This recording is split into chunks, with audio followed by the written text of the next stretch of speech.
My name is Julie McKay, and I'm the Public Affairs Officer at the U.S. Consulate General in Lagos. Well, we are looking to make that connection and have more collaboration between Nollywood and Hollywood. We really want to create opportunities for people on both sides of the Atlantic. And some of the ways that that can be done is by getting U.S. companies together with Nigerian companies. We already see Nollywood films streaming on Netflix, Apple TV, Amazon Prime, YouTube. There are a lot on YouTube as well. But we'd like to see more of that collaboration. And any way that we can help, we would like to do that. Some of the ways we're doing it are through our exchange programs. We have opportunities for people in the music industry, people in the film industry, students who want to be filmmakers. And we bring U.S. experts. So we've brought quite a few Emmy Award-winning, Oscar Award-winning filmmakers to not only work with people here in Nigeria, but to learn from people here in Nigeria so that those two industries can come closer together and make both countries more prosperous. That's the part I know. But let's just hold on. Oh yeah. Oh, strong man,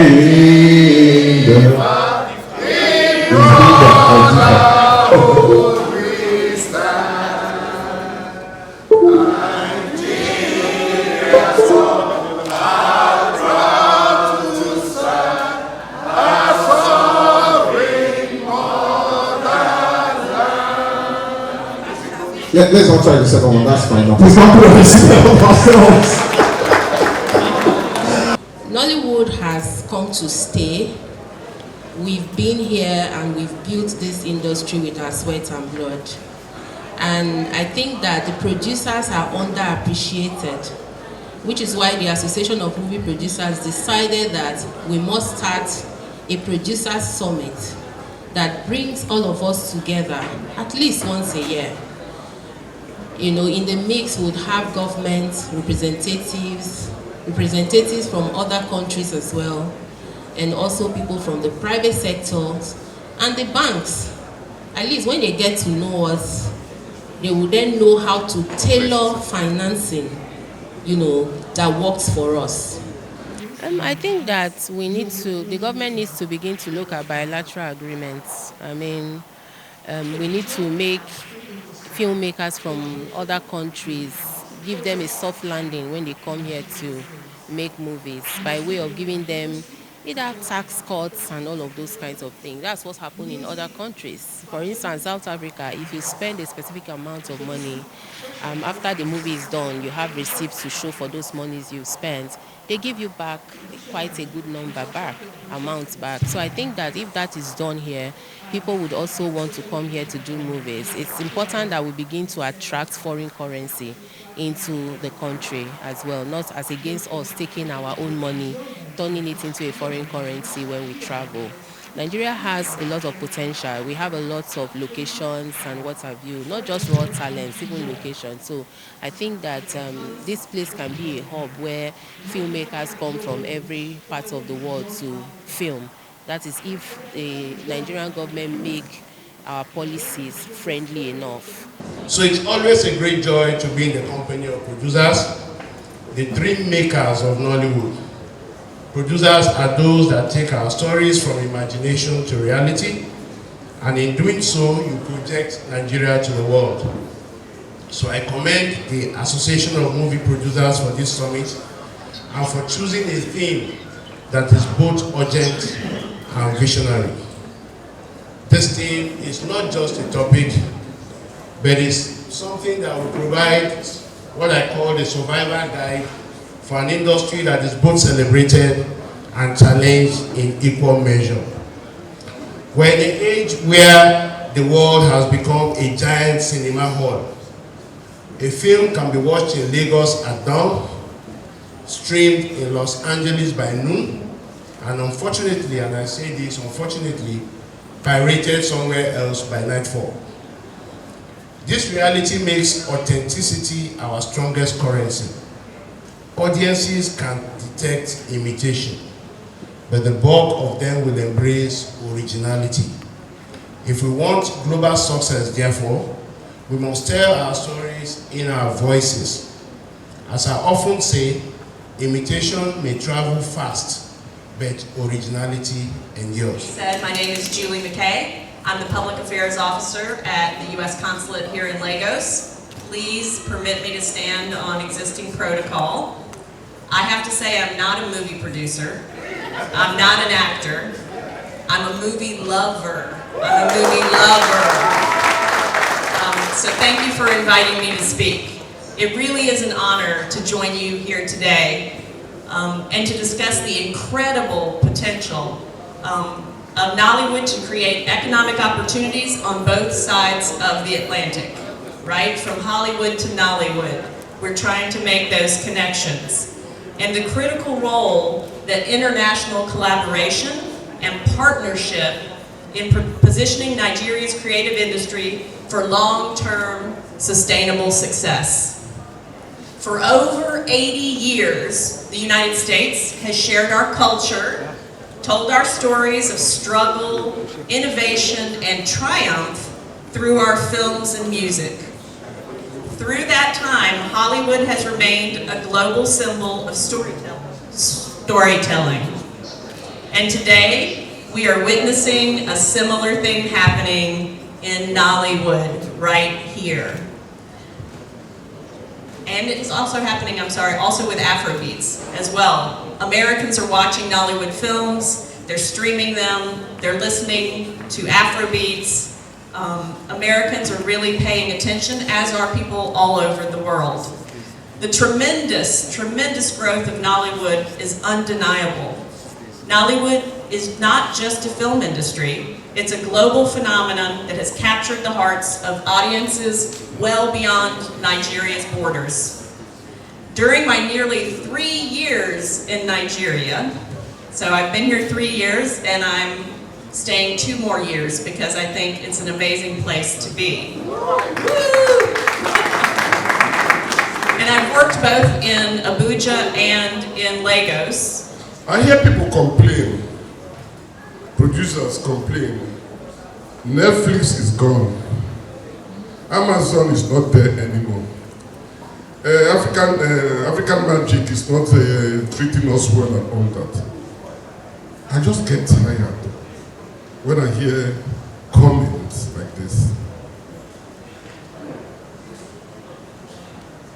Netflix did not create this industry.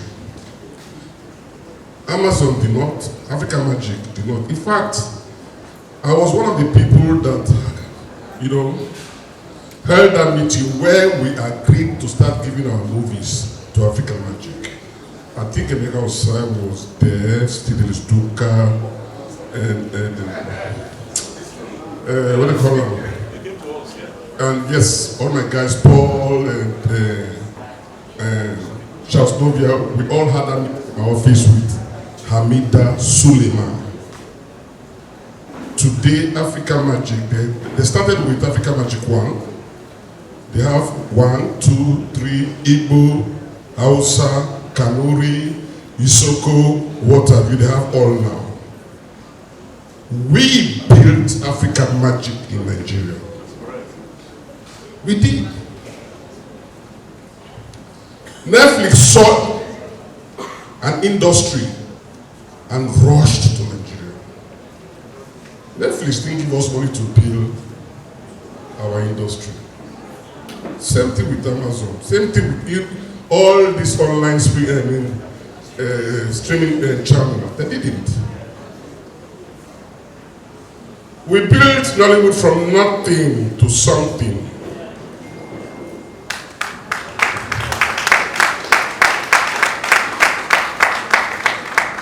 We built Nollywood with uncle's money, auntie's money, daddy's money. Auntie, please, I'm doing a production. Can you help us supply welfare? Uncle, I want to use your parlor to shoot a movie. That is how we built Nollywood. But to make this presentation a little bit simple and to adapt it to the time frame that I have, I've decided to take it stage by stage in the course of film production, just to make it easy to comprehend. First, if you've got money, if you've received money, if you have funds to invest in film, if I am to advise you, the first thing I will ask you to do is first go and trademark the title of your movie. If you already know what the final title will be, the first thing to do is to trademark that title. Why am I saying it should be your first thing to do? Generally in Nigeria, we do not have any law that protects title. So the title here serves as your subject matter of the contract, whatever you are going into the venture. Then secondly, one of the preliminary stages of film production is script writing. There also we have a problem. Our copyright law recognizes finality. It does not in any way recognize, or copyright is not conferred on scripts. So it waits for you to put it in the final medium and publish before copyright will subsist. So because that is the nature of our law, it is essential for a producer to engage a scriptwriter with an agreement. And what will the agreement do for you? First, because the copyright law does not protect ideas, a scriptwriter might write one script for you and write the same script or idea, replicate it for yet another person. But with a contract, you can, you can avoid this. You can somehow, change the powers of that writer to do this. Barrister, my fellow producers, thank you very much for this opportunity. The question I want to ask is on the aspect of script writing. I had a problem recently where somebody said he gifted me with a script. I accepted the script. After producing the script, the man came and said that that was not the agreement, that he's supposed to be the one to direct the script, and as such that is the part owner of the script. And then the matter got to the point where we now had to go to police station. And then I told the man that you said you are giving me the script by virtue of the help I've rendered to you.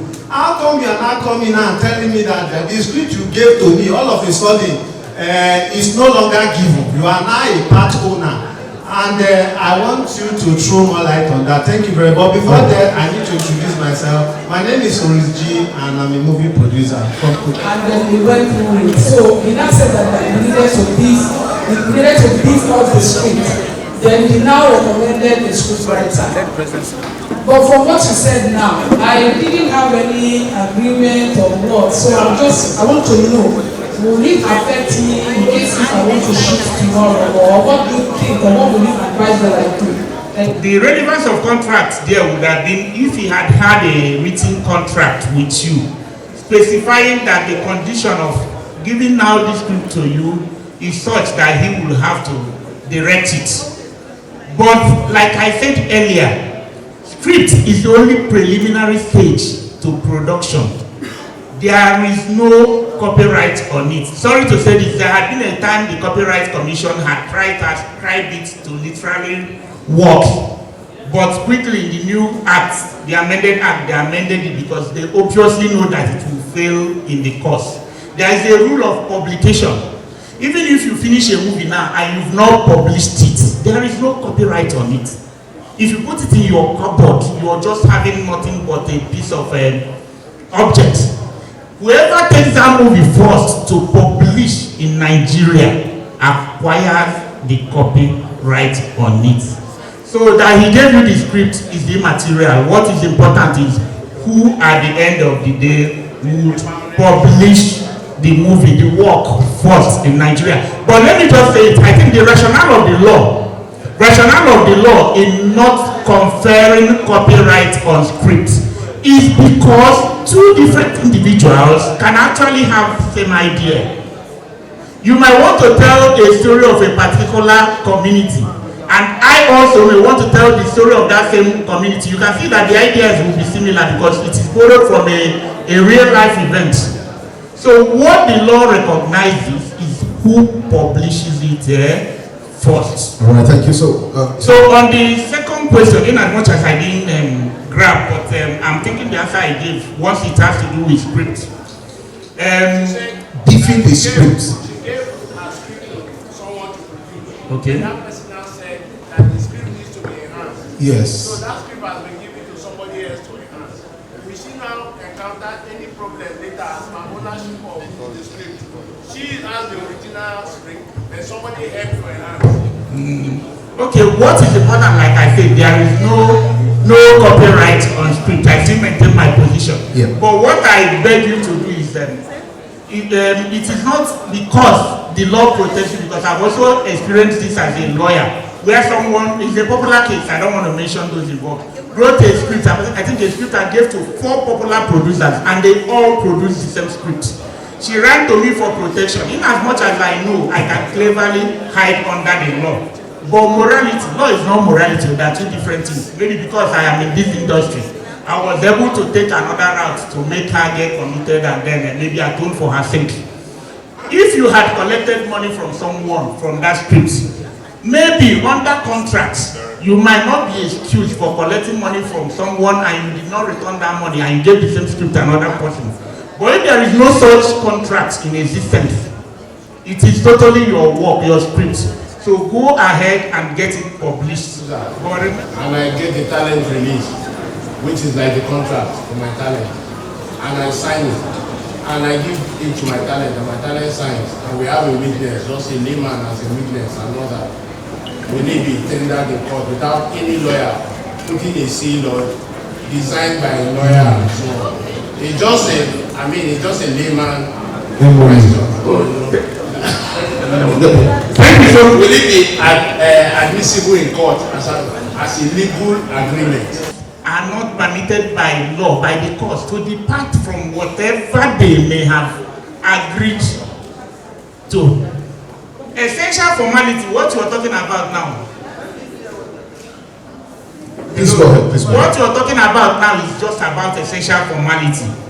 Irrespective of the fact that you may not have the NBA stamp on it, provided it communicates the intention of parties, the law. Remember, agreement must not be written in the first place. So if you had even taken your pay to script down something, no matter how informal it is, the law will not depart from it. It will be upheld in court. Thank you. That for you to be an owner of that script, your manuscript has to be posted to you, and you don't open the letter and bring it to their office to be registered. As owner of that script. This was handled by Mr. Afam. Yes, in my tenure, we had issues like that. So I'm just asking. So if you write your manuscript, you post it to you and take the postal thing to NCC and register it there. Title Mr. McDonald. So it means that you are the owner of that movie. I don't know if that has changed, sir. They are established just to register works, for registration of works. So it is only when copyright has subsisted in your work, you will take it to NCC for registration. And there are 5 major areas to which copyright can, to which copyright can subsist. And I can mention them: broadcast, literary works, cinematography, films, sound recordings, and then which one am I missing out? Artistic work. So those are the 5 major areas, and then each one of them is governed by rules.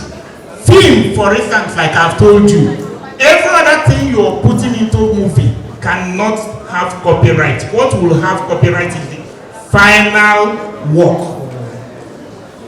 In bank of industry, for people that have come, they will be able to attest to the fact that the bank is always willing to partner with practitioners like yours. But what is very, very important, just like a lot of people said earlier on, it's very important that, yes, for businesses that are starting, it's always good to start with equity contributions. It could be money from father, it could be money from uncles, it could be money from sisters, brothers. It's always very, very important. That takes you up to a point that you can say, look, now let me approach a bank. Because the moment you approach a bank to make moving, once the fund is disbursed, the bank does not want to listen to any other thing. Interest must start running immediately. And one thing about bank loans is, if you don't pay the first month, you don't pay the second month, it will start compounding. And that is why a lot of people have issues, with banking. They give you money and you think, oh, that money, let me just take my time. They will use it for any other thing, something else. And then you come and you start. They will not hear begging. You can't beg because the money is not for one individual. The money they have to also be paid back. Thank you. So I just go straight back to my. Okay, I said it's a great honor to stand before you this day, witnessing this remarkable summit. A gathering of creative minds whose works have not only entertained millions, but have also projected the Nigerian story to the world. The creative industry is a significant sector that drives economic growth, cultural diversity, and job creation. According to Goldman Sachs, the current valuation of the creative economy is about $156 billion, poised to rise to about $500 billion by 2030. A 221% increase. With content now exported at global scale and creators commanding influence and income, the time is right to transform creative work into bankable assets. The impact of Nollywood on Nigeria's economy cannot be overstated, as it has created jobs, generated revenue, projected a positive image of the country on a global scale. According to Business Day, Nollywood created over 200,000 direct jobs in 2023, up from about 40,000 in 2013, reflecting a sustained annual growth rate of about 10%. Nollywood now creates jobs faster than even traditional industries. However, like any thriving sector, its sustainability relies not only on talent and passion. Look, the market capitalization of YouTube today is over $500 million. What am I saying? $500 billion. $511 billion is the market capitalization of YouTube. Give credit to whom credit is due. I mean, they make it possible for every filmmaker to be seen and heard. We give them that credit. Netflix, market capitalization, $500 billion. We have no investment per se in those assets. They don't belong to us. And I've looked at it again. It makes it very easy for you to put your film on YouTube. But then 500 hours of video are put on YouTube every minute. 500 hours of video are uploaded on YouTube every minute. There are almost 115 million channels on YouTube. 115 million. Now, if you look at what the Nigerians, us, are contributing to YouTube, we have maybe almost 700 channels that have maybe 100,000 followers. Maybe we have 35 to 40 million, maybe 35 to 40 other channels that have 1 million followers. All in all, you're talking about 100 million people, us, following ourselves on YouTube, right? But what is in it for us? That's the question you're asking, Uncle Zed. What's in it for us? Raise it a little. My question is this. Wanzami streaming platform, who controls the back end? Where are you streaming from? Thank you. 100% by local engineers, all of us. When we were going to build the platform, we spoke to engineers in India, we spoke to engineers in China. They gave us their own quotations, what they wanted to do. But I said to myself, I want local local engineers. Believe me, we have those guys right here. Our team is 100% Nigeria, 100%. But then, look, even Netflix, I think Netflix is hosted on AWS, right? So let all of us go to AWS until the time when somebody decides to give us what AWS is offering. And hopefully, if we get to the point where we go big enough, we start building our own as well. But for now, our engineers are 100% local. We control the back end. We can show you the back end 100%. Thank you. Any dramatic content that you want to release in this country, you produce and you want to distribute, you must bring it for classification. Classification is not just about giving you a rating for the film, but it's also about getting data. The next step now is to make sure that we have something that will show that this certificate that you are presenting is not real. But the law is clear. The law says you must pass your film for classification. Classification so that we can be able to check whether there are some unwholesome contents and all that. It's the same everywhere. It's not about peculiar to Nigeria. Kenya has, South Africa has, UK. Even the UK has British Board of Film Classification that we're collaborating with. So it's a law, and we are setting up different kinds of mechanisms to ensure that people don't send their film. But so far, so good. Only a few of them are disobeying. But the law is very clear. And we don't want, in this era of Gen Zs, because the moment you take anybody to court now, then they go on air and say, this government is tyrannical, and the rest of them. So we don't want to go into litigations. That's why we're coming to forums like this to engage them and to tell them that what you're doing is not right. So your your last films, how were you able to fund it?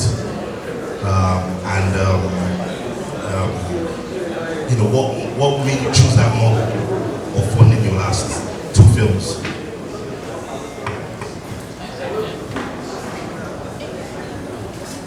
Thank you so much for the opportunity to be here. Thank you, Mr. President. So to answer that, my last 2 projects have been basically collaborations. I've met with some investors over the years and had a story. And so it was working out the kinks of, what happens, the ROI and the sharing formula. And so basically that's what, at the early stages of my career, I'd always done commission projects, which means I had to forego some of my IP just for the film to be done. Again, the strategy then was, let me build the brand, let me build the name, so that then it's easy to then approach the investors. You're asking me how I raise money to shoot films or film. Well, I think it's the same thing like Biel said, but the most important thing I think we need to understand is that Nollywood as an industry, as a home video film, when it started as a home video up to now, but in the early days we started as an independently funded industry, and if we lose sight of that, then we go off the mark. All these grants and monies and all that are coming in and all that, it's to sort of make producers lazy. You should keep to the spirit, the ultra commercialism of the industry that started from. It was basically as a commercial venture. It is that same commercial spirit that we started with that has brought us to where we are. And so you sell your properties, you sell whatever, you do whatever, you have to have that belief structure. The belief structure is in yourself, in your project, what you are doing. Whether it fails, it flops or whatever is a different thing. But the belief to put yourself into that, to say this is going to succeed, this is what I'm going to do. Pass the parameters, get your parameters, have them, your quality control, whatever it is, but well, as for me, I've been into production for a very long time. After my first 2 productions, financed by other people, I have been self-sufficient at the level that I operate, financing my productions. Even up to the last one that I did, it was self-financed. What I have been able to do over the years is to lock out some funds I can always go back to for subsequent productions. and also to succeed with any form of bargains I will have with venture capitalists to say, okay, this is what I want to do. I have this much money and all that. But most times, some of the conditions are so very difficult to meet or expectations that I go back to my comfort zone. Perhaps, according to what Uncle Zeb has suggested, that if some of us come together, pool resources together, it might be better. Because some of the areas where I am weak in organizing productions, some other person will have strength in those areas, and at the end of the day, you have a better output. So far, it's been self-sustaining approach to my productions. In my view, I mean, if you're in this hall as a participant, you're most likely to have produced a film or be part of a movie production. So generally, I think we all have an idea of what we normally do.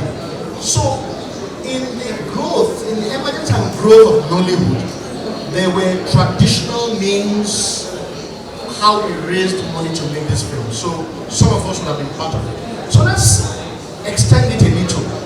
In the quest of trying to expand the possibilities that exist in the motion picture environment, we lost a few things. So maybe it is now time to begin to pay attention to some of things that are lost. Two key things that is catching my interest right now.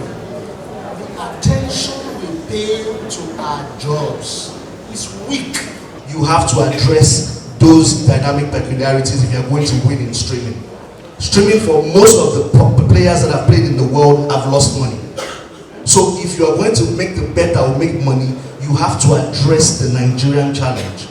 Why have, for example, fast moving consumer goods companies stayed in Nigeria? They understand the Nigerian market. They understand it's a sachetized market. How do you make a streaming product the entertainment product, movie, transacting product sachetized? Those are the kind of things. How do you solve the data problem? And people are looking at those things. So those are kind of opportunities that exist, and I believe we need to get it from here, and people are working on it, and we need to all get behind it. We need to really believe that that is the medium that can capture the numbers en masse. We cannot build cinemas fast enough, it's very expensive, right? And even the alternative medium is very expensive, but we already have these things connected. And time again, people have started it, and then it comes and goes, and it fades away. So in your opinion, why does it not work? Why can't more than one platform come together and form a solid platform as against, because come to think about it, we have how many streaming platforms now? So if I'm going to subscribe to a platform as an individual, it means I'll have to pay for Netflix, I have to pay for Amazon Prime, I have to pay for Showmax, I have to pay for African Magic, I have to pay for a Roku TV, I have to pay for a Baka. It's a platform, right? Pay for it. So there are these platforms that are already existing that I have to pay for if I'm doing HBO, if I'm doing Apple TV, if I'm doing all the rest. And then there's this now many platforms coming up. Why can't we come together and create a solid giant platform? But what I would say should be done is for us to democratize the IP and make the producers own their IP, because that's what guarantees them, rather than for them to be paid once for the rest of their life. They can actually own their IP and earn it for the rest of their life. Now, if you look at the music distribution platform, there are several music distribution platforms, right? If you look at it very well, if you are familiar with it, you will see that all the music distribution outlets, they are housed under one distribution platform. So, and they have like various distribution days or months, and then you pick when you are going to release that music. Like maybe Apple will have a different distribution date, different from Spotify. Just everybody's house. But in film, it cannot be like that because of the strength of the IP. So that's why you see that, most of them, they cannot collaborate, come together and be in one space. I know As much as I agree with what you said, I also believe that ego is also playing a prominent role. Because Nigeria would like to be chairman, chief executive of nothing, rather be 10% of something. I'd rather be a part owner of a business that guarantee that I will go away with 10% of reasonable amount. But you see, because I want to be CEO of my company, I don't want to collaborate with others. Forget one fact, we are out to maximize our wealth. All we are after is how we can invest to ensure that our wealth increase on a daily basis. But rather focusing on that, we want to be the owner. So I believe we need to work on that to ensure that there is proper collaboration. With that, we are going to achieve that main objective. Thank you. I met with most of the CEOs of the banks because some of them were my friends. And at that point in time, I brought in a consultant from Wall Street and Silicon Valley, and he stayed with me for 3 months. And the first thing he said to me, he said, "You guys don't understand your own power. The filmmakers think that they will just make the films, and they will just make money. The cinema guys raise money and build cinemas. And then there's the Roku TV, who spent $100 million and still failed. What we don't understand is the structure of monetization. You cannot build a streaming company without a telco component. A telco company, Nigeria has 5 undersea cable companies that use only 5% of their bandwidth. If one of those companies decides to start a streaming platform, everybody will make billions. But the telcos are not making any of those things. So at a certain point in time, we looked at who was ready as a telco company. And it was Funke Okweke who was ready. Funke was the CEO of Main One Cable. We had a meeting with Funke 7 years ago. She wasn't interested. But eventually, it occurred to her 7 years later, and she told me that they are ready to work. So let me give you a scenario. Let everybody do what they do best. You're not going to build no streaming platform. What you're going to do is you are experts in making films. For me, I think regulatory bodies too have a lot of work to do, because part of the reasons why there's no trust between each other is there's no transparency. Now everybody's saying Netflix has pulled out, Amazon has pulled out. Why? There's no fact. You cannot point at somebody and say it's because of this person. Nobody's talking, no transparency. So I think the regulatory bodies have a lot of work to do there. Thank you. Thank you so much. I actually think it's usually when I hear people say why did Netflix pull out, and there's no, Netflix did say why they pulled out, and it's very obvious why they pulled out. It's a subscribing thing, and it's very obvious, and they said it. It's not a secret, you know. And Tony, I was going to say this, but I hope it doesn't start a new conversation. But I was going to say telcos have actually tried a lot to open streaming platforms. I don't want to call names, but we've had it several times. A lot of telcos have come, a lot of big films have gone to these platforms, and they still fail. In fact, right now, a giant that have tried like maybe 5 times to do it, they're doing it again. They're going to launch soon. I think that's the one Joy is talking about. They're going to launch soon, but this time they're trying a new strategy to get everybody under that platform.